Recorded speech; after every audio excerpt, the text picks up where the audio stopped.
പ്രവാചകനെ എടുത്തു വളർത്തിയ അബൂ താലിബിന്റെ മകനാണ് മഹാനായ അലി റളിയല്ലാഹു തആല അൻഹു. അപ്പൊ അവിടുത്തെ വഫാത്തിന് ശേഷം പ്രവാചകൻ എടുത്തു വളർത്തി. ഓരോ മക്കളെയും ഒരാൾ കുടുംബക്കാര് കൊണ്ടുപോയി. അങ്ങനെ അലിയാര് തങ്ങളെ അള്ളാഹുവിന്റെ പ്രവാചകൻ സല്ലല്ലാഹു അലൈഹി വസല്ലമ തങ്ങൾ കൊണ്ടുവന്ന് കൂടെ വളർത്താൻ തുടങ്ങി. അവസാനം പ്രവാചകന് പ്രബോധനവുമായി കടന്നു ചെന്നു. എന്റെ പ്രിയപ്പെട്ട സഹോദരങ്ങളെ, അള്ളാഹുവിന്റെ പരിശുദ്ധമായ ഖുർആനിലെ ആയത്തിറങ്ങി കുടുംബക്കാരോട് മുഴുവനും ദഅവത്ത് ചെയ്യാൻ. അങ്ങനെ കുടുംബക്കാരെ മുഴുവനും വിളിച്ചുകൂട്ടി.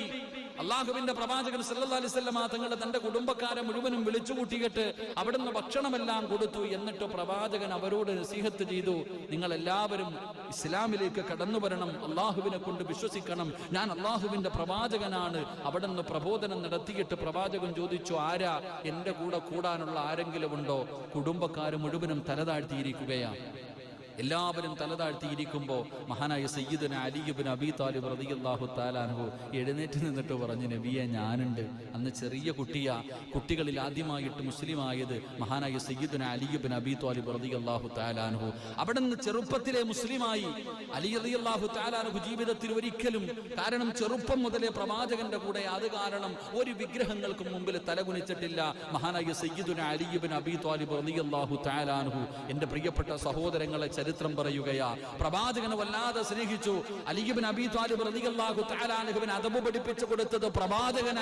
അതുകൊണ്ട് തന്നെ മുത്തുനബിയുടെ കൂടെ വളർന്നു. പ്രവാചകന് വല്ലാത്ത ഇഷ്ടമായിരുന്നു. പ്രവാചകൻ സല്ലല്ലാഹു അലൈഹി വസല്ലമ തങ്ങൾ പല യുദ്ധങ്ങൾക്കും പല കാര്യങ്ങൾക്കും നേതാവായിട്ട് വലിയ വലിയ സഹാബത്ത്, അബൂബക്കർ സിദ്ദീഖ് തങ്ങളുണ്ട്, ഉമർ ഇബ്നുൽ ഖത്താബ് തങ്ങളുണ്ട്, ഹംസ റളിയല്ലാഹു തആല അൻഹുണ്ട്, ഒരുപാട് സ്വഹാബാക്കൾ നിൽക്കുമ്പോഴും പല കാര്യങ്ങൾക്കും പല യുദ്ധങ്ങളുടെയും നേതാവായി അള്ളാഹുവിന്റെ പ്രവാചകൻ സല്ലല്ലാഹു അലൈഹി വസല്ലമ തങ്ങൾ അവിടുന്ന് കൊടിയെടുത്തു കൊടുത്തത് മഹാനായ സയ്യിദുനാ അലി ഇബ്നു അബീ ത്വാലിബ് റളിയല്ലാഹു തആല അൻഹു.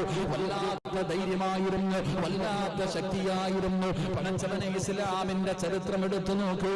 ചില പേരുകൾക്കുമ്പോ ശത്രുക്കൾക്ക് വല്ലാത്ത ഭയമായിരുന്നു. മഹാനായ സയ്യിദുനാ ഉമർ ഇബ്നുൽ ഖത്താബ്, ആ പേരുകൾക്കുമ്പോഴേ ഇതാ ശത്രുക്കൾക്ക് വല്ലാത്ത പേടിയായിരുന്നു. മഹാനായ സയ്യിദു ശുഹദായ ഹംസ റളിയല്ലാഹു തആല അൻഹു, ആ പേര് കേൾക്കുമ്പോഴേ ശത്രുക്കൾക്ക് ഭയമായിരുന്നു. അതുപോലെ മഹാനായ സയ്യിദുനാ അലി ഇബ്നു അബീ ത്വാലിബ് റളിയല്ലാഹു തആല അൻഹു, മഹാനായ ഖാലിദ് ഇബ്നു വലീദ് റളിയല്ലാഹു തആല അൻഹു, ഈ പേരുകൾ കേൾക്കുന്നത് ശത്രുക്കൾക്ക് വല്ലാത്ത പേടിയായിരുന്നു. എന്റെ പ്രിയപ്പെട്ട സഹോദരങ്ങളെ, ഖൈബറിന്റെ ചരിത്രം എടുത്തു നോക്കൂ. മഹാനായ അലി ഇബ്നു അബീ ത്വാലിബ് റളിയല്ലാഹു തആല അൻഹുവിന്റെ ശക്തി അറിയണമെങ്കിൽ ആ ചരിത്രങ്ങൾ പറയുകയാണ്, 70 സഹാബികൾ പൊക്കിയാൽ പൊങ്ങാത്ത കവാടമാണ്. ഖൈബറിന്റെ യുദ്ധമൊക്കെ എടുത്തു നോക്ക്. 70 സഹാബത്ത് ഒരുമിച്ച് പൊക്കിയാൽ പോലും പൊങ്ങാത്ത, എന്റെ പ്രിയപ്പെട്ടവരെ, കവാടമാണ് മഹാനായ സയ്യിദുനാ അലി ഇബ്നു അബീ ത്വാലിബ് റളിയല്ലാഹു തആല അൻഹു പരിചയമായിട്ട് ഒറ്റയ്ക്ക് പിടിച്ചുകൊണ്ടിരുന്നത് എന്ന് ചരിത്രം പഠിപ്പിക്കുന്നു. അള്ളാഹു നമുക്ക് ഈമാൻ നൽകി അനുഗ്രഹിക്കുമാറാകട്ടെ. ആ അലി ഇബ്നു അബീ ത്വാലിബ് റളിയല്ലാഹു തആല അൻഹു പാവപ്പെട്ടവനാ. ആ അലി റളിയല്ലാഹു തആല അൻഹുവും പ്രവാചകൻ സല്ലല്ലാഹു അലൈഹി വസല്ലമ തങ്ങൾ അവിടുന്ന് പറഞ്ഞു, അലിയെ ആരിഷ്ടപ്പെടുന്നു അവനെ ഞാൻ ഇഷ്ടപ്പെടുന്നു എന്ന് മഹാനായ നബി മുഹമ്മദ് മുസ്തഫ സല്ലല്ലാഹു അലൈഹി വസല്ലമ തങ്ങൾ അവിടുന്ന് പറഞ്ഞു കൊടുക്കുമ്പോൾ ആ അലിയെ പ്രവാചകൻ എത്രയാണ് ഇഷ്ടപ്പെട്ടതെന്നറിയുമോ? മഹാനായ പ്രവാചകൻ നബി മുഹമ്മദ് മുസ്തഫ സല്ലല്ലാഹു അലൈഹി വസല്ലമ തങ്ങളുടെ ചാരത്തേക്ക് മഹാനായ സയ്യിദുനാ അബൂബക്കർ സിദ്ദീഖ് റളിയല്ലാഹു തആല അൻഹു, അബൂബക്കർ സിദ്ദീഖ് തങ്ങളുടെ മകത്തം നിങ്ങൾക്ക് അറിയുമല്ലോ. അബൂബക്കർ തങ്ങളാണ് മുത്തുനബി തന്റെ പൊന്നാര മകളെ വിവാഹ ആലോചന നടത്തുന്നു എന്നറിഞ്ഞപ്പോ അബൂബക്കർ തങ്ങളെ കടന്നു ചെന്നിട്ട് ചോദിച്ചു, യാ റസൂലല്ലാഹ്, മുത്തുനബിയേ, ഫാത്തിമാനെ എനിക്ക് വിവാഹം കഴിച്ചു തരുമോ? എന്റെ പ്രിയപ്പെട്ടവരെ, പെണ്ണ് കെട്ടാനുള്ള മോഹം കൊണ്ടല്ല, അല്ലാഹുവിന്റെ റസൂലിന്റെ കരളിന്റെ കഷ്ടമാണല്ലോ. ഫാത്തിമ എന്റെ കരളിന്റെ കഷ്ടമാ എന്ന് മുത്തുനബി പറഞ്ഞ അല്ലാഹുവിന്റെ റസൂലിന്റെ പൊന്നാര മകളെ വിവാഹ ആലോചന നടത്തി. എന്തിനു? മഹാനായ സയ്യിദുനാ ഉമർ ഇബ്നുൽ ഖത്താബ് റളിയല്ലാഹു തആല അൻഹു, ഉമർ തങ്ങൾ തന്നെ ചോദിച്ചല്ലോ, പ്രമുഖരായ സ്വഹാബികൾ, പല കോടീശ്വരന്മാർ എല്ലാവരും അല്ലാഹുവിന്റെ പ്രവാചകന്റെ മുന്നിൽ ചെന്ന് തന്റെ പൊന്നാര മകളെ ചോദിച്ചു.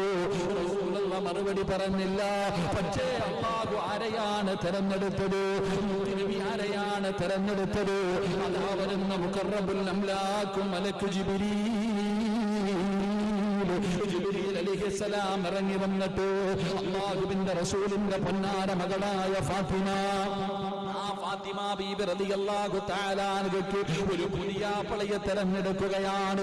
മുത്തുനബിയുടെ മുന്നിൽ ജിബ്രീലാമെന്ന് പറഞ്ഞു കൊടുത്തത് നബിയേ, ഫാത്തിമാനെ അലിയാർ തങ്ങളുടെ കയ്യിൽ പിടിച്ചു കൊടുക്കുക നബിയേ.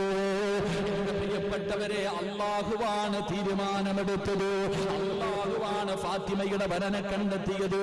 എന്റെ പ്രിയപ്പെട്ടവരെ, അല്ലാഹുവിന്റെ പ്രവാചകന് സ്വല്ലല്ലാഹു അലൈഹി വസല്ലമ തങ്ങൾ അലിയാർ തങ്ങളുടെ കയ്യിലേക്ക് തന്റെ പൊന്നാര മകളെ കെട്ടിച്ചു കൊടുക്കുമ്പോ അലിയാർ തങ്ങൾ എത്ര പാവപ്പെട്ടവനെന്നറിയുമോ? അലിയാർ തങ്ങളുടെ ജോലി എന്തെന്നറിയുമോ? പടച്ചവനെ പുല്ലറുത്തുകൊണ്ട് രാവിലെ പോയി പുല്ലറുത്തിട്ട് ഒട്ടകമുള്ള കുതിരകളുടെ വീടുകളിൽ കൊണ്ടുകൊടുത്തിട്ട് കെട്ടുന്ന പൈസ കൊണ്ട് ജന്നത്തെ ദിവസം കഴിച്ചു കൂട്ടുന്ന പാവപ്പെട്ടവനായ അലിയാരിതങ്ങൾ, ആ അലിയാരിതങ്ങൾക്കാണ് അല്ലാഹുവിന്റെ പ്രവാചകൻ തന്റെ പൊന്നാര മകളെ കെട്ടിച്ചു കൊടുത്തത്. അത് മതി സഹോദര, അല്ലാഹുവിന്റെ പ്രവാചകൻ ആ അലിയെ സ്നേഹിച്ചതിന്റെ മഹത്വം മനസ്സിലാക്കാൻ. എത്രയോ പ്രമുഖരായ സഹാബികൾ, സമ്പന്നന്മാര് പോയി ചോദിച്ചു, കെട്ടിച്ചു കൊടുത്തില്ല. അള്ളാഹുവാണ് പറഞ്ഞു കൊടുത്തത് അലിയാര് തങ്ങൾക്ക് കെട്ടിച്ചു കൊടുക്കാൻ. അള്ളാഹുവിന്റെ തീരുമാനം വരണമെങ്കിൽ അലിയാര് തങ്ങൾ അല്ല എത്ര ഇഷ്ടപ്പെട്ടിട്ടുണ്ടാകും. അള്ളാഹു നമുക്ക് ഈമാൻ നൽകുമാറാകട്ടെ. റസൂലുള്ളാഹി സ്വല്ലല്ലാഹു അലൈഹി വസല്ലം തങ്ങൾ ഫാത്തിമ ബീവിയെ കല്യാണം കഴിച്ചു കൊടുത്തു. ചരിത്രം അറിയാലോ. അലിയാര് തങ്ങൾക്ക് പിന്നെ പ്രവാചകന്റെ മകളോട് വലിയ സ്നേഹമായിരുന്നു. അത് വേറെ കാര്യം. കാരണം രണ്ടുപേരും ഒരു വീട്ടിലാ. ഫാത്തിമ ബീവി റളിയല്ലാഹു തആല പ്രേമമല്ല, ഫാത്തിമ ബീവി റളിയല്ലാഹു തആല അൻഹയ്ക്ക് അലിയാര് തങ്ങൾക്ക് ഫാത്തിമ ബീവിയോട് വലിയ സ്നേഹമായിരുന്നു. കാരണം പ്രവാചകന്റെ മകളാണല്ലോ. രണ്ടുപേരും വലിയ സ്നേഹത്തിലായിരുന്നു. പക്ഷെ റസൂലുള്ളാഹി തങ്ങളുടെ മുന്നിൽ പോയി ചോദിച്ചില്ല. എന്റെ പ്രിയപ്പെട്ട സഹോദരങ്ങൾ, അവിടെ നിന്ന് ചരിത്രം പറയുന്നുണ്ട്, ഒരിക്കൽ പ്രവാചകൻ സല്ലല്ലാഹു അലൈഹി വസല്ലം തങ്ങൾ വിവാഹ ആലോചന നടത്തുന്നു എന്ന് അലിയാര് തങ്ങളോട് ആരോ പറഞ്ഞു. അലിയെ, ഫാത്തിമ ബീവി അവിടെ കെട്ടിച്ചു കൊടുക്കാൻ പോകുക, കല്യാണ ആലോചനയൊക്കെ നടക്കുന്നുണ്ട്, നീ ഇങ്ങനെ നടന്നു. അലിയാര് തങ്ങൾ ഇത് കേട്ടപ്പോ, പടച്ചവൻ എന്തായാലും മുത്തുനബിയോട് ചോദിക്കണം, റസൂലുള്ളാഹി തങ്ങളോട് ചോദിക്കണം, എങ്ങനെ കരുതി കിട്ടി ചങ്ങാതി നടക്കാം. ഇങ്ങനെ നടന്ന് അവസാനം മഹാനായ നബി മുഹമ്മദ് മുസ്തഫ സല്ലല്ലാഹു അലൈഹി വസല്ലം പ്രവാചകന്റെ വീടിന്റെ മുന്നിൽ വന്നങ്ങ് പെട്ടു. അള്ളാഹുവിന്റെ റസൂൽ സല്ലല്ലാഹു അലൈഹി വസല്ലം തങ്ങളുടെ മുന്നിലാണ് അലിയാര് തങ്ങള്. അലിയാര് തങ്ങളെ കണ്ട ഉടനെ പ്രവാചകൻ ചോദിച്ചു, എന്തേപ്പാ ഈ സമയത്ത്, എന്താ ഈ സമയത്ത്, എന്താ അലിയെ? അള്ളാന്റെ റസൂൽ സല്ലല്ലാഹു അലൈഹി വസല്ലം തങ്ങളെ വാപ്പയല്ല, കണ്ട ഉടനെ വരളാൻ തുടങ്ങി. അബൂബക്കർ മഹാനായ അലി ഇബ്നു അബീ താലിബ് റളിയല്ലാഹു തആല അൻഹു പറഞ്ഞു, ഒന്നുമില്ല നബിയെ. ഇല്ലല്ലോ, എന്തോ ഉണ്ടല്ലോ. എന്താ അലി, എന്തോ ചോദിക്കാനുണ്ടോ? ഒന്നുമില്ല നബിയെ. മൂന്നാമതായിട്ട് അള്ളാഹുവിന്റെ പ്രവാചകൻ സല്ലല്ലാഹു അലൈഹി വസല്ലം തങ്ങൾ അങ്ങോട്ട് ചോദിച്ചു, ഫാത്തിമാനെ നീ കല്യാണം കഴിക്കുമെന്ന്. ഫാത്തിമ ബീബി റളിയല്ലാഹു തആല അൻഹ, എന്റെ മോളെ നീ വിവാഹം കഴിക്കുമോ അലിയെ? അലിയാര് നിങ്ങൾ കണ്ണും തെള്ളിയിട്ട് നിൽക്കുക. കാരണം എന്റെ പ്രിയപ്പെട്ട സഹോദരങ്ങളെ, വല്ലാത്തൊരു ചോദ്യമല്ലേ. പക്ഷെ പ്രവാചകൻ ഒരിക്കലും കളിയാക്കാറില്ല. റസൂലുള്ളാഹി ഒരിക്കലും അങ്ങനെ കളിയാക്കുന്ന തമാശ ചോദ്യങ്ങൾ ചോദിക്കാറില്ല. ഇവിടെ നിന്ന് ചോദിച്ചു, പ്രവാചകൻ ചോദിച്ചു, എന്റെ മകള് ഫാത്തിമയെ നീ വിവാഹം കഴിക്കോ? അലിയാര് നിങ്ങൾ മിണ്ടാതെ നിന്നു. ഇവിടെ നിന്ന് മറുപടി, എന്റെ പ്രിയപ്പെട്ട സഹോദരങ്ങളെ, മുത്തുനബി അടുത്ത ചോദ്യം ചോദിച്ചു, മഹറു കൊടുക്കാൻ നിന്റെ കയ്യിൽ വല്ലതും ഉണ്ടോ അലിയെ? മഹറു കൊടുക്കാൻ നിന്റെ കയ്യിൽ വല്ലതും ഉണ്ടോ? അലി ഇബ്നു അബീ താലിബ് റളിയല്ലാഹു തആല പറഞ്ഞു, എന്റെ 5 നയാ പൈസ എന്റെ ഇല്ല നബിയെ. കാരണം വാപ്പ തന്നെ അല്ലേ, മുത്തുനബിയല്ലേ വളർത്തണേ. ഉള്ള കാര്യം തുറന്നു പറഞ്ഞു. അംബാനി എന്റെ മോനാണെന്ന് പറഞ്ഞില്ല, അല്ലെങ്കിൽ സൗദി അറേബ്യയിലെ ഫ്ലൈറ്റ് ഉണ്ടെന്നോ കപ്പലുണ്ടെന്നോ ഒന്നും പറഞ്ഞില്ല. അത്തപ്പാടിയ നബി, ഒന്നുമില്ല എന്റെ കയ്യിൽ. എന്റെ പ്രിയപ്പെട്ട സഹോദരങ്ങളെ, ചരിത്രങ്ങൾ നമുക്കറിയാം. റസൂലുള്ളാഹി സ്വല്ലല്ലാഹു അലൈഹി വസല്ലമ തങ്ങൾ എങ്ങനെയാണ് തന്റെ പൊന്നുമകളെ വിവാഹം കഴിച്ചു കൊടുത്തത്. പ്രവാചകൻ തന്റെ പൊന്നാര മകളെ കെട്ടിച്ചു വിടുമ്പോൾ, ഇന്ന് നമ്മളൊക്കെ കെട്ടിച്ചു വിടുമ്പോൾ കാറ് 101 പവന്, ചെരുപ്പ് വരെ സ്വർണം. ഇപ്പം അൽഹംദുലില്ലാ കൊറോണ വന്ന കാരണം അതൊന്നും കാണാൻ തന്നെ ഇല്ല. നല്ല കാര്യം. മറ്റേക്ക് ഒരു കല്യാണം എന്ന് പറഞ്ഞാൽ എന്തൊക്കെ ആർഭാടങ്ങൾ, എന്തെല്ലാം അനാചാരങ്ങൾ. ഇപ്പൊ പടച്ചവനെ അല്ലേ, നേരത്തെ കാലം നോക്കിക്കേ, കല്യാണം വിളിച്ചിട്ട് പോയില്ലെങ്കിൽ പ്രശ്നം.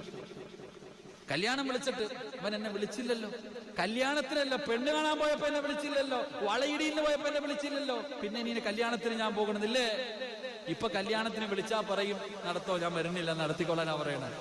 കല്യാണം വിളിക്കുന്നവൻ തന്നെ പറയാ, അള്ളാന്റെ റഹ്മത്ത് ഇറങ്ങി. എന്താ എല്ലാരും നോക്കണേ, മഴ അള്ളാന്റെ റഹ്മത്ത്, അള്ളാന്റെ അനുഗ്രഹമാണ്.